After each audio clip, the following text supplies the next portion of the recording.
За баярлалаа. За өнөөдөр нэмэгдсэн үртгийн албан дотрын тухай хуулинд ингээд нэмэлт өөрчлөлт оруулах тухай хуулийн эцсийн хэлцүүлэг явж байна. Эцсийн хэлцүүлэг учраас бас ерөнхийдөө цаашдаа анхаарах зүйлүүдийг хэлмээр байна. Нөөтийн босхийг зүгээр яхаа өндөр болгохын бас сөрөг болон давуу талууд байгаа. Тэгээ энэ дээрээ бас яг нэг тодорхой яг бодиттой судалгааг сайтар хийгээд ер нь нөөтийн татвар яг шударгаар бүгд л төлдөг болмоор байна. Тэгээ харин буцаалтын хувь хэмжээ байд юм уу? Ер нь нөөтийн татварын хувь хэмжээ байд юм уу? Энийг нэг эргэж харах байдлаар явахгүй бол 400 сая гээд одоо бос явцдаг. За тодорхой аж ахуй нэгж байгууллагууд энэ хуулийн үйлчлэлээс гарна. За энэ худалдаа авах, за энэ бизнес хэлцаандах нөөтийн одоо энэ ялгамжтай байдлаас болоо компани хоорондын харилцаанууд алстай харилцаанууд тасрахгүй гэдэг бодлогод байгаа байхгүй. Тэгээ нөгөө компани жижиг компаниуд түүх үүсдэг. Тэгээд ийм зүйлүүд одоо байхыг бас үүсэхгүй учраас ер нь энэ босхийг өндөрсөхөөс илүүтэйгээр чигд бүгд төлөх.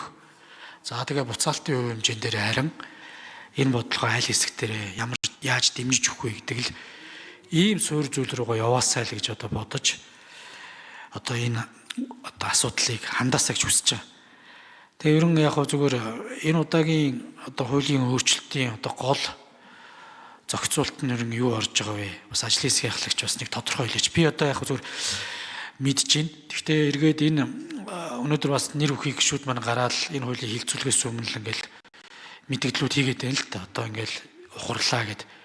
Одоо ухрах биш энэ бүр өдөө эдийн засаг цаашдаа бизнесийг одоо улам одоо жижигрүүлээд ч гэдэм юм зүйл рүү явчих бах. Тэгэхээр энийг суурьаар нь л одоо эргэж харж би бол энэ удаагийн нэмэлт өөрчлөлт бол косметик гэж ойлгож байгаа. Магадгүй намраас бас тодорхой хэмжээний бас татварын хуулиудын нэлээд одоо томоохон өөрчлөлтүүд бас хийх бас үүсэхгүй л гэж харж байгаа байхгүй. Тийм учраас энийг нэг суурьаар нь хараач ээ. За ерөн бол татварын хуулиудыг батлаад эргэж буцаад авах нь бол буруу. Энийг бол одоо гишүүдээ хэлээд байгаа энэ зарчим бодлоготой бол санал нэг байгаа. Тэгээд гол одоо орж байгаа өөрчлөлтүүд олон нийтэд бас ямар мессеж хүрж байгаа, ямар зохицуултууд бий болж байгаа талаар бас ажлын хэсгийн ахлагч бас нэг тодорхой тайлбар олон нийтэд өгөөч гэж хүсэж байна. За ажлын хэсгийн ахлагч Асуурын гав гişүн. Тэгээ сайн зэрэг гişүү өмнөх одоо яг их хурлын гişүүдийн хууль босруулах ажлын хэсэгт бол байсан. Тэгээд энэ нөөттэй холбоотой асуудлаар бол бид нар бол нийтдээ 180 мянган иргэн аж ахуй нэгжээс санал авсан байт юм а. Тэг яагаад энэ 400 саяг энэ удаа болохгүй байна вэ гэхээр бид нар бол энийг зохицоор нь оруулж ирмээр байна. Яагаад гэхээр нөөд төлөгч гэдэг маань яг энэ татварын ачаал нь хэн дээр ирдэг вэ гэхээр яг эцсийн хэрэглэгчдэр л ирдэг. Тэг одоо энэ 400 саяг хэрэг бид нар оруулж ирьяа гэвэл бид энэ 400 саяын босхийг дэмжиж байгаа гишүүд уриалмаар хамт өргөн барья. Эсвэл засгийн газар өргөн бариулъя. Гэхдээ 400 саяг өргөн барихтаа нэг бол нөөтийн буцаалт байд юм уу? Эсвэл одоо хувь хэмжээг нь тодорхой хэмжээнд бууруулах байд юм уу? Ийм байдлаар зохицоор нь өргөн барьж ирэхгүй бол ерөөсөө л яг иргэдийн за аж ахуй нэгжүүд ярьж байгаа юм одоо бүгдээр л нэг бол бүгдээр нөөтөө төлөе эсвэл энэ нөөт гэдгийн нөөтийн энэ хуулиа хүчингүй болгож өгөөч гэж асуул ярьж байгаа. Хагас нь нөөт төлдөг, хагас нь төлдөг. Тэгээ тэрний яг дундаа энэ 400 саяын босго гэдэг маань эцсийн нүндээ бол эцсийн хэрэглэгчтэй ямар нэг хөнгөлт болохгүй. А яг тэр дунд нь шилжүүлдэг хүмүүсээ нөөт төлөгчийн бүртлээс асаа ичгаар нийтдээ чинь 23 мянган аж ахуй нэгж энэ нөөт төлөгчийн бүртлээс асагдана гэсэн үг.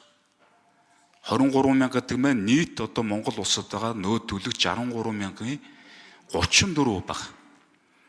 Тэгээ энэ зах зээл дээр нөөтөө нөөтгүй бараа гэж бий болно.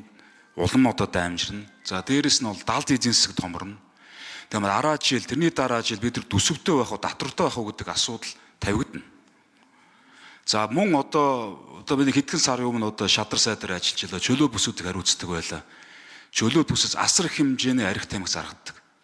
Тэгээ тэрийг ингээд баяр болгоны өмнө орон нутгаар ингээд зардаг. Иргэдийн хувийн дансыг ашиглаж тэрийг зардаг. Тэгээ 50 сая төгрөгийн босго төрө тулангуудаа өөр хүний дансыг аваад тэгээ дахиад зардаг.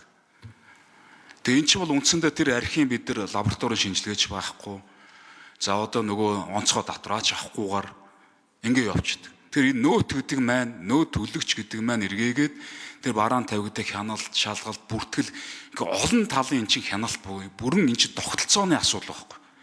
Тэгээ бидний одоо эргээгээд энэ 400 сая дээр нөгөө одоо хөшүүргүүдийн алга болгочхоор ямар асуудал үүсч ингээр нөөд хамрагдал өндөр 75% байвал тэр чинь 50% рүү орж ирэх гэдэг шүү дээ.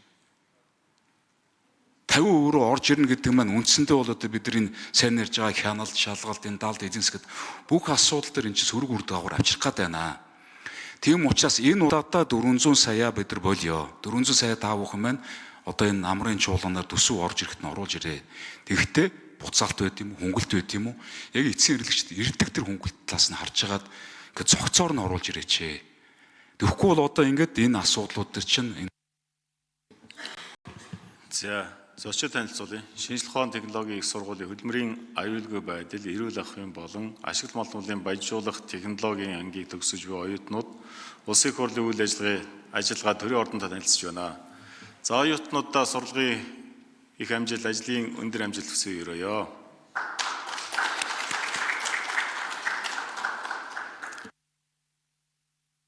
Сайн зэрэг гүшүүн тодруулъя. Тэгэхээр би яг ажлын ахлагчийн саналыг дэмжиж байгаа. Тэгээ энийг одоо яг нийтээр үр ашиг хүртдэг баймаар. Тэгээ яг жижиг дунд аж ахуйн нэгж байгууллага дэмжиж гин гэж байгаад улам бүр одоо ингэ зөрүүтэй байдал. За эргээд одоо энэ аж ахуйн нэгж байгууллагуудаас нөгөө томоохон аж ахуйн нэгж байгууллагын нөөц төлтгүүд нь худалдаа авалт хийх болов энэ хэмжээ ингэ цаашдаа багасгүй гэдэг бас эрсдлүүд бас байгаа. За бараг томчууд нь тэгээ жижигийнхээ өмнөөс л нөөтийг төлөх гэдэг юм уу. Энэ дарамт тэгээ яг эцсийн дүндээ хэрэглэгчтэй хэвээр яваад байгаа. Хэл өөрчлөе гэж байгаа шүү дээ. Тэгэхээр энийг одоо тодорхой хуваар үт юм уу буцаа олголтын бодлоготойгоо хамт оруулж ирэхгүй бол яг энэ асуудлаар нэг юм хаачих гэдэг юм шиг зүйл яриад иж болохгүй бах. Тийм учраас бас ажлын хэсгийн ахлагчийг бас энийг эцсийн хилцүүлэг явж байгаа засгийн газар дээр өгч чиглэлийн тогтоол энэ төр байнгаараа шаардлагатай санаачлаад яг энэ одоо иж бүрнээр нь зохицоор нь оруулж ирээ гэдэг зүйлийг чиглэл болгох нь зөв болов уу гэж одоо бодож байна. За, санал хэллээ. За, Мягмар сүрэнгийн Бадам сүрэн гүшүүн.